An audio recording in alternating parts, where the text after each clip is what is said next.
과학 시대를 사는데 과학 시대에 이 교회 어떤 그 예배나 그 기도 하나님의 말씀이 필요한가 유효한가 그런 생각을 해보게 됩니다. 왜 그런가 하면 그 역사를 보면요, 유럽 외의 기독교는 그 역사에서 밀리고 있거든요.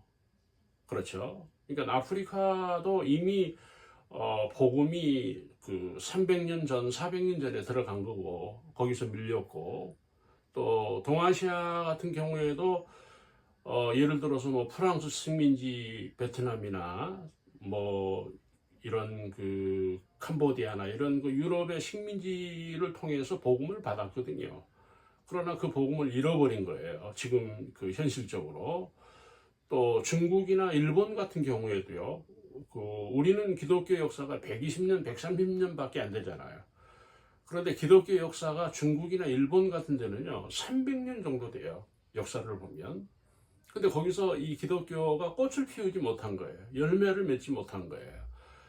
그러면 한국은 어떻습니까? 지금 한국은 코로나 이후에 기독교가 밀리는 현상, 이 기독교 자체가 어떤 그 동력을 상실하고 있는, 사람들이 예배와 기도의 어떤 그 불필요, 그런 것들을, 그런 감들을 볼 수가 있어요.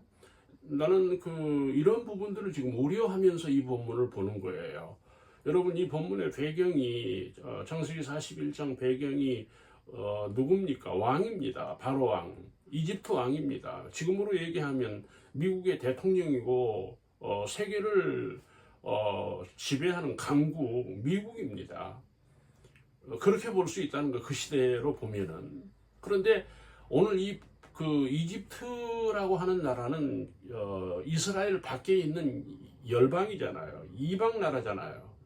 그런데 거기서 이 바로 왕이 하나님을 찾는 거예요. 여러분, 안 믿는 왕이 거기에 박사가 있고 점술가가 있고 온갖 유능한 사람들, 지식인들이 다 있는데도 불구하고 자기 꿈의 문제를 해결하지 못한 거예요. 그렇죠? 여러분, 세상 문제 해결해야 됩니다. 이게 기독교입니다. 이게 복음입니다. 만약에 경제 문제를 해결하지 못하면 기독교라고 얘기할 수가 없어요. 그렇죠? 지금은 우리가 자본주의의 경제가 대단히 중요하잖아요. 경제가 안 되니까 믿음이 안 되고, 경제가 안 되니까 사랑도 안 되고, 경제가 밀리면 결혼도 못 하잖아요, 젊은이들이. 그런 현실을 우리가 지금 직면하고 있는 거거든요. 그러니까 우리가 믿음으로 산다고 할 때 경제가 기반이 돼야 돼요. 경제가 안 되면 믿음이 안 된다는 말씀을 드리잖아요. 그렇죠? 근데 사람들은 기도하면 다 된다. 그래서 여의도 교회나 어떤 그 부흥의 역사를 통해서 그런 열풍이 일어난 거예요, 한국 교회가. 그래서 부흥이 되었고 오늘의 한국 교회가 되었으나, 지금에 와서 보면 기도해도 안 되더라, 뭐 이런 생각들을 가지고 있는 거예요. 믿어도 안 되더라. 뭐가 안 된다는 겁니까? 경제가 안 된다는 거잖아요. 그렇죠? 열심히 충성했고 봉사했고 하나님 앞에 헌신을 했는데, 다시 말하면 믿음으로 살았는데 되는 일이 없다. 그 되는 일이 없다는 그 말의 근거는 뭐를 두고 하는 겁니까? 돈 가지고 하는 거예요. 돈이 안 생긴다는 거예요. 돈이 안 벌린다. 돈이 안 모인다. 부자가 못 된다. 그거 아닙니까? 그러니까 여러분, 이 경제라고 하는 게 그렇게 중요한 거예요. 그러니까 지금 현재 이 요셉이 바로 왕의 부름을 받아요. 그렇죠? 그런데 왜 부름을 받습니까? 꿈인데 사실은 경제 문제예요. 사회 문제예요. 재앙 문제, 기근 문제 아닙니까? 이거를 요셉이 풀어주는 거예요. 이것을 요셉이 해결해 준 겁니다. 형제자매 여러분, 오늘 우리가 이 세상을 살지만 인생의 문제를 인간이 해결하지 못하잖아요. 인생의 문제를 다 해결하고 사는 사람이 있습니까? 그렇죠? 여러분, 세상 일을 해결을 다 하고 사는 사람이 있을까요? 여러분, 대통령도 해결을 못해. 자기 문제, 가정의 문제, 인생의 문제를 대통령도 해결을 못하잖아요. 그러면 어떻게 해야 됩니까? 그래서 종교를 찾는 거예요. 하나님을 찾는 거예요. 지금 바로 왕이 꿈을 꾸었는데 무서운 가난이 오는 거예요. 무서운 어떤 그 흉년이 닥치는 거예요. 이거 어떻게 해결합니까? 그래서 감옥에 갇혀 있는 바로 요셉을 끌어내서 요셉의 자문을 받아요. 요셉이 왕의 자문관이 되는 거예요. 요셉이 경제에 이 왕에게 중요한 역할을 맡는 거예요. 왜 그렇습니까? 요셉이 하나님을 가지고 있어요. 하나님이 있는 요셉이에요. 말씀이 있는, 지혜가 있는 하나님의 영을 가진 사람이에요. 그래서 왕이 감옥에 있는 요셉을 부릅니다.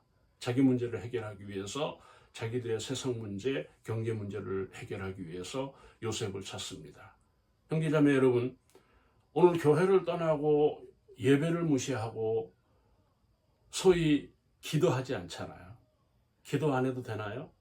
예배 안 드려도 됩니까? 여러분, 교회 안 나가도 될까요? 교회 없어도 됩니까? 아니에요. 인생의 문제 해결 못해요. 우리 세상 문제를 해결할 수가 없어요. 인간의 힘으로. 지금 박사들이 옆에 있잖아요, 왕에게. 당시 여러분 이집트라고 하면 오늘의 미국이라고 말씀을 드렸는데 거기에 지식인들은 다 모인 거예요. 똑똑한 사람들, 훌륭한 사람들, 유능한 인물들이 다 모인 거예요. 답을 못 내는 거예요. 형제자매 여러분, 교회 없으면 안 돼요.